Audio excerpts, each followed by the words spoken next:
Il y a environ 25 ans, je ne parlais pas français. Pourquoi je décide de me dévoiler un peu aujourd'hui par rapport à mon histoire? C'est tout simplement pour te faire comprendre que peu importe d'où tu viens, peu importe ce que tu fais, peu importe dans quel pays tu as grandi, peu importe l'éducation, si tu as une éducation difficile, un passé difficile, où il y a eu des événements qui t'ont marqué, qui t'ont frappé, etc., ou qui t'ont détruit, peu importe, c'est pas ce qui compte. Pour te dire, donc, je suis arrivé en France, j'avais 11 ans, donc c'était un peu plus de 25 ans. Et je me souviens, je vais un peu te partager ça parce que j'y tiens beaucoup. Je suis arrivé en France et je me souviens, je devais être au CM1 parce que par rapport à l'âge que j'avais, je devais être au CM1 et on m'a mis au CE2 pour apprendre la langue. Donc j'arrive dans cette classe et il y a un point, j'arrive tout de suite qui m'a marqué.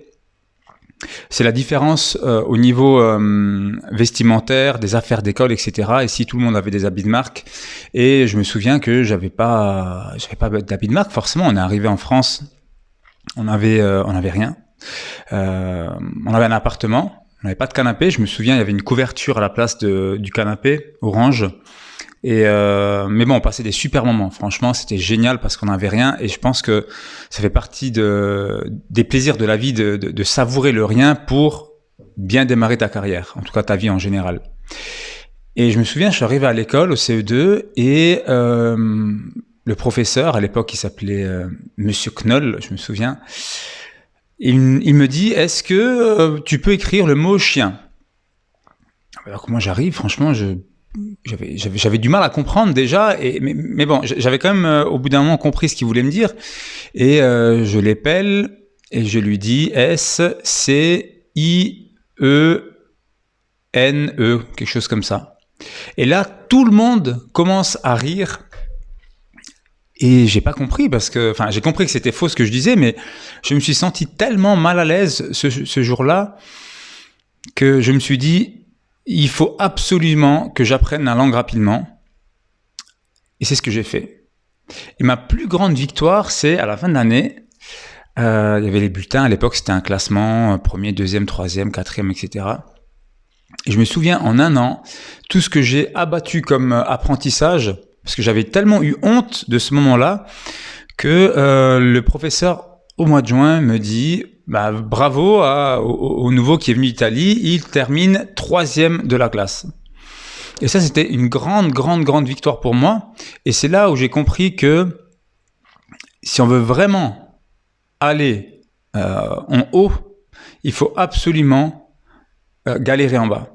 Parce que plus on galère en bas, et plus c'est simple d'avoir de la motivation. Parce que la motivation, elle vient d'où à la base? La motivation, elle vient d'un désir qu'on veut combler, d'une souffrance qu'on a connue. Par exemple, j'ai un ami dans le secteur qui a un snack, et quand je parlais avec lui à l'époque, il me disait, moi je viens d'un pays en guerre, et ce qui m'anime vraiment, c'est de rendre fier ma famille, et un jour pouvoir revenir dans mon pays et dire, j'ai réussi à faire une entreprise, j'ai réussi dans ma vie, et c'est la souffrance en fait qui fait avancer. La vraie erreur à faire, c'est de rester dans cette souffrance. Si aujourd'hui tu as connu des moments difficiles dans ton passé et que tu y restes dans ces moments difficiles, tu n'avances pas. Et le vrai piège à éviter, c'est celui-là. Donc si tu as passé des étapes vraiment dures où tu as galéré, tu as souffert, le premier point à faire, c'est est-ce que cette expérience peut m'aider? Et si oui, comment je peux prendre ma revanche sur cet événement-là? Et dans tous les cas, tu verras que tu peux prendre une revanche. Et ça doit te servir comme moteur. Le moteur de « je me lève le matin parce que j'ai envie de prouver au monde entier et à moi-même que je peux réussir ». Donc si tu as connu des galères, sache que tu es beaucoup plus fort que les autres qui ne l'ont pas connu. Et c'est ce qu'on constate même dans les personnes qui réussissent en général. Plus elles ont souffert dans le passé, et elles s'en sont rendues compte, plus elles ont de chances de réussir et de faire un carton de ce qu'elles font. Peu importe, ça soit dans un business ou dans le salariat ou dans une association ou autre, mais ce qu'il faut que tu comprennes, c'est que ta souffrance est ta force et ton moteur. Et dans d'autres vidéos, je vais te partager également d'autres parties de ma vie qui ont fait que j'ai dû faire preuve de résilience, j'ai dû surmonter les obstacles, même quand j'étais dans des situations très compliquées, mais c'est ce qui m'a forgé. Et c'est ce qui doit te forger aujourd'hui. Donc, n'oublie pas que tout ce que tu as vécu, c'est un point positif.